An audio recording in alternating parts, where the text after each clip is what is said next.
Magandang gabi sa ating lahat. Narito ang weather update sa araw ng Huwebes, May 16, 2024. Wala naman tayong binabantay anumang bagyo or low pressure area sa loob at labas ng ating Philippine Area of Responsibility. Pero mayroon tayong dalawang weather system na nakaka-apekto dito sa ating bansa. Ang shear line at ang easterlies. Itong easterlies ay yung mainit na hangin na nanggagaling sa dagat Pasipiko. Samantala, yung shear line naman ay yung salubungan na mainit na hangin which is easterlies at malamig na hangin which is northeasterly wind flow. Dahil dito, nagre-resulta ito ng mga kaulapan na makikita natin dito sa ating satellite imagery. Dahil dito, asahan natin makakaranas ng maulap na papawirin na may mga kalat-kalat na pag-ulan ito sa may Batanes, Cagayan, pati na rin dito sa may Isabela. Samantala, yung easterlies naman natin ang patuloy na umiiral dito sa Metro Manila at nalalabing bahagi ng ating bansa. Kaya patuloy tayo makakaranas ng mainit at maalinsangan na tanghali hanggang hapon na may mga tsansa pa rin ng mga localized thunderstorm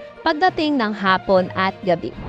Para naman sa magiging panahon natin bukas, asahan natin baka patuloy itong shear line dito sa may eastern section ng Northern Luzon. Kaya asahan natin makakaranas pa rin sila ng maulap na papawirin na may mga kalat-kalat na pag-ulan. Para naman sa nalalabing bahagi ng Luzon, asahan natin maaliwalas na panahon na may mga tsansa ng isolated rain showers at localized thunderstorm pagdating sa hapon at sa gabi. Agwat ang temperatura for Metro Manila ay 26 to 35 degrees Celsius, Lawag 26 to 34 degrees Celsius, Tugigaraw 24 to 34 degrees Celsius. For Baguio, asahan natin 17 to 24 degrees Celsius, Tagaytay 24 to 32 degrees Celsius, at Legazpi 27 to 33 degrees Celsius.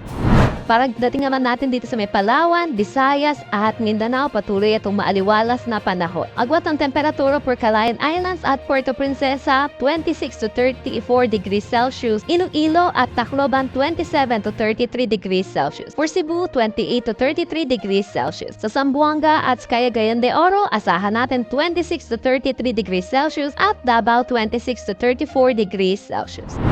Wala naman tayong nakataas na anumang gale warning sa anumang seaboards ng ating bansa.